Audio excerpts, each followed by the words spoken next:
जय भीम दोस्तों। आज हम आपको बताएंगे एक दलित डीएम और बाबा साहब के बीच की कहानी। बाबा साहब ने किस लिए उस दलित कलेक्टर लड़के को अपने पास बुलाया था। आगे की कहानी शुरू करने से पहले मैं आपसे एक छोटी सी रिक्वेस्ट करना चाहता हूं कि आप इस वीडियो को ज्यादा से ज्यादा लोगों तक पहुंचाने में मेरी मदद करें। उसके लिए आप हमारे वीडियो को लाइक, शेयर और हमारे चैनल को सब्सक्राइब करें।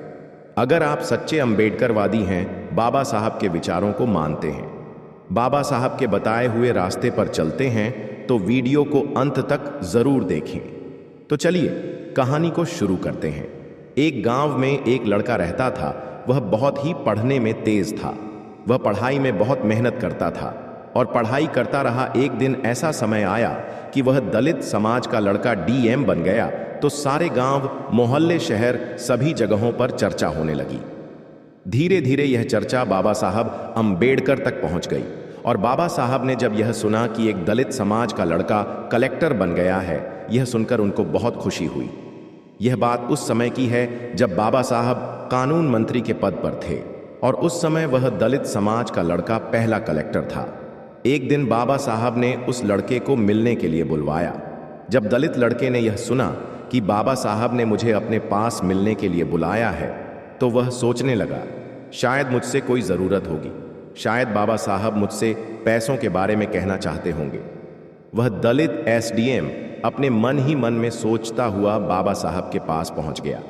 जब बाबा साहब के पास गया, उस समय बाबा साहब अपनी किताबें पढ़ रहे थे। फिर दलित समाज के कलेक्टर ने बाबा साहब से नमस्ते किया और कहा कि आपने मुझे बुलाया है। तब बाबा साहब ने कहा, हाँ, मैंने तुम्हें बुलाया है। बाबा साहब ने उस दलित कलेक्टर से कहा, तुम पहले दलित समाज के कलेक्टर हो, यह जानकर मुझे बहुत खुशी हुई और मुझे तुम पर गर्व है। ऐसे ही हर दलित समाज का बेटा आगे बढ़े और हमारा दलित समाज ऊंचाई की बुलंदियों को छू सके और अपने पूर्वजों का नाम रोशन करें। कुछ देर बाद बाबा साहब ने उस लड़के से कहा कि बेटा, तुम्हारे पास लाल बत्ती वाली सरकारी गाड़ी है। उस लड़के ने कहा, हाँ, मेरे पास गाड़ी है। इस पर बाबा साहब ने कहा, बेटा, जिस दलित समाज के गरीब बस्ती में तुम्हारा जन्म हुआ है, जिस बस्ती से तुम निकाल करके आज इस मुकाम पर पहुंचे हो, उस बस्ती में तुम थोड़ा सा समय निकाल कर जरूर जाना। जब तुम वहां जाओगे तो तुम्हारे गांव की जो महिलाएं हैं, जो बच्चे हैं, बूढ़े हैं, तुम्हें सरकारी गाड़ी में देखेंगे तो उन बच्चों में, महिलाओं के अंदर एक भावना जागृत होगी। उनके अंदर यह उत्साह बढ़ेगा कि मैं भी अपने बच्चों को इसी तरह पढ़ाऊंगी। हमें हमारे बच्चों को भी को कलेक्टर बनना है, डीएम बनाना है, बड़े से बड़ा अधिकारी बनाना है। इतना कहकर बाबा साहब फिर से अपनी किताब पढ़ने लगे और वह लड़का वहीं पर खड़ा रहा। कुछ देर खड़ा रहा। उस लड़के ने सोचा, बाबा साहब ने मुझे किस लिए बुलाया था? शायद अभी तक वह बात कही नहीं है। वह लड़का यह सोच रहा था कि शायद मुझसे कोई पर्सनल बात करनी होगी, इसलिए मुझे बुलाया है। थोड़ी देर बाद बाबा साहब अपनी किताबें बंद करते हैं और देखते हैं कि वह लड़का वहीं पर खड़ा है। फिर बाबा साहब ने उस लड़के से कहा, अभी तक तुम यहीं पर खड़े हो? तब उस दलित कलेक्टर ने कहा, हमें किस लिए बुलाया था आपने? वह बात अभी तक आपने नहीं बताई है। तब बाबा साहब ने कहा, बेटा, मैं बस इतना ही कहना चाहता था।